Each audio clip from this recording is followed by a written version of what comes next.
In 1571, the Yucatan people fell ill to the plague. One man tracked down a plant and alongside others, drank it. The substance turned individuals blue and made them unequipped for taking an air. They immediately moved to the sea and made a civilization in the profound water. Talokan, one of the ones who ingested the plant, had a child named Keukulkan. The child grew up to become leader of Talokan. At the point when Finn kicked the bucket, she requested to be covered on the land. Keukulkan drove a few gatekeepers up to the land where he saw a civilization. They went after the civilization to account for his mom's entombment. One of the townspeople referred to him as Namor, signifying the kid without adoration. Shuri works in her lab, making a respectable attempt to make a counterfeit heart-molded spice to use for her sibling and Wakanda's top dog, Chala, who is passing on from a disease. Ramonda gradually strolls into the lab, reporting the Lord's passing. After a year, Wakanda is experiencing difficulty with different countries needing their vibranium. The Dora Milaje find French military men attempting to take from their station.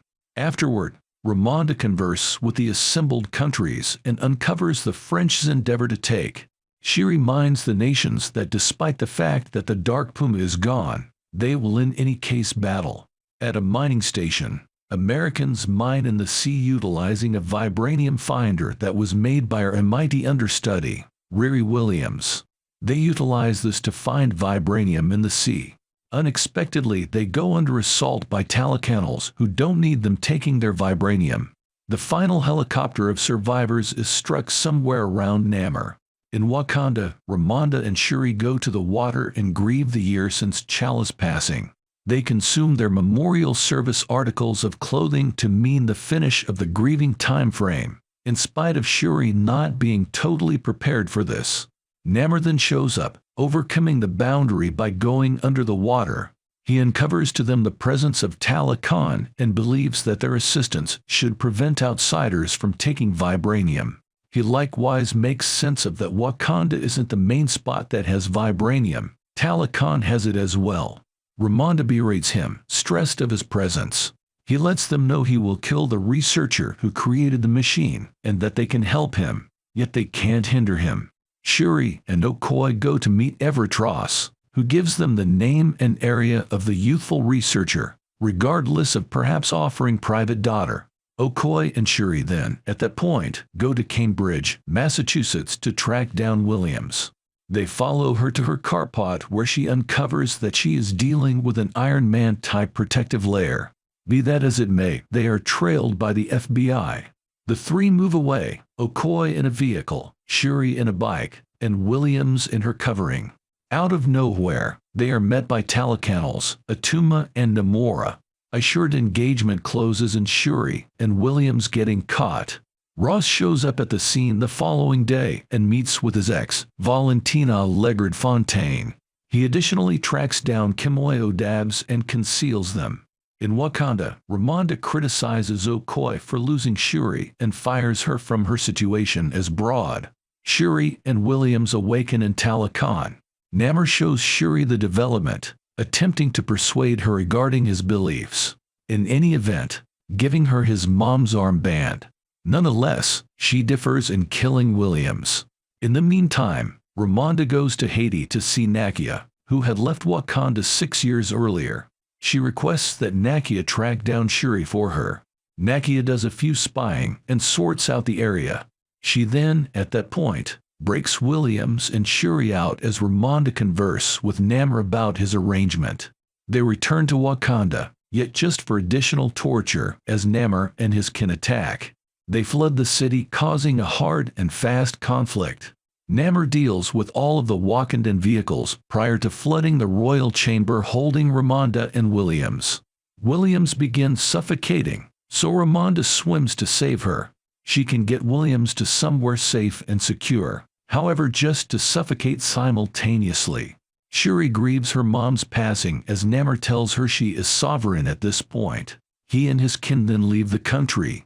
In the meantime, Legard-Fontaine figures out that Ross has been speaking with Wakanda this entire time and has him captured.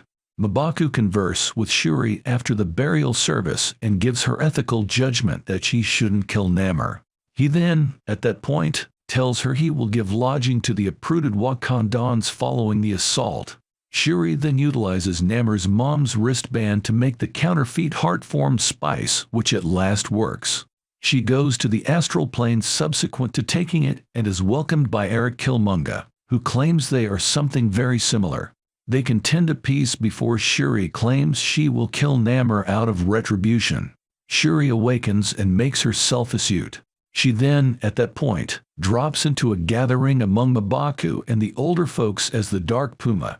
In planning of the fight, Shuri and Williams understand that they could debilitate Namor by warming his body up to where it can't get oxygen. They then make a second Iron Heart protective layer. Shuri gives Okoye new protection, acting similar as Iron Man's also, called the 12 p.m. Heavenly Messengers. Okoye initiates a Nakia to be separated of her two-lady group. In the sea, they utilize a vessel to bait the Talakannals into a snare. The fight initiates as Namor appears to acquire the upper hand. Be that as it may, Dark Puma traps him in a regal claw warrior as they remove off from the fight. In the interim, the Dora Milaje battle the Talakannals on the vessel, while the Jabari clan, Nakia, and the others fight the ones on top. Ironheart and the 12 p.m. Holy Messengers deal with the airborne Talakannals. Dark Jaguar warms up the illustrious Claw Warrior, debilitating Namor, yet he starts to break out with his lance. Dark Puma shoots an impact from her vibranium gloves, which detonates the entire boat, sending the two enemies into the island underneath. The two battle some more until Namor spears Shuri. Nonetheless, rather than polishing her off, he is more stressed over getting to the water before he passes on. Dark Puma breaks free and gets before the limping Namor. She then, at that point, shouts Wakanda for eternity as she guards up, sending an impact from the detonating Claw Warrior into Namor. He is set burning as he falls. She remains over him to polish him off, however recalls her sibling, T'Challa. With these recollections of the man he was, she chooses to save Namor's life the same length as he gets back to Talokan. Namor has appreciation for the Dark Puma and joins her as they return to the battle scene and advise everybody to quit battling. Yet again Dark Puma then, at that point, hollers Wakanda until the end of time as the rest rehash it back. In the repercussions, Williams gets back to Mighty without her covering as the Wakandans need no contention with letting her keep it. Shuri leaves for Haiti as opposed to trying for the privileged position, which eventually is tested by M'Baku. Afterward, Namor paints in his room as Atuma welcomes him. Namor guarantees her that their new union with Wakanda will be valuable. While heading to jail, Okoye breaks Ross out of care. In Haiti, Shuri meets with Nakia prior to leaving for the ocean side where she consumes her burial service stylized robe, permitting her to lament at last. In a mid-credits scene, Shuri discovers that Nakia and T'Challa have a child, Toussaint, who Nakia has been bringing up stealthily distant from the strain of the lofty position. Toussaint uncovers his Wakandan name as T'Challa,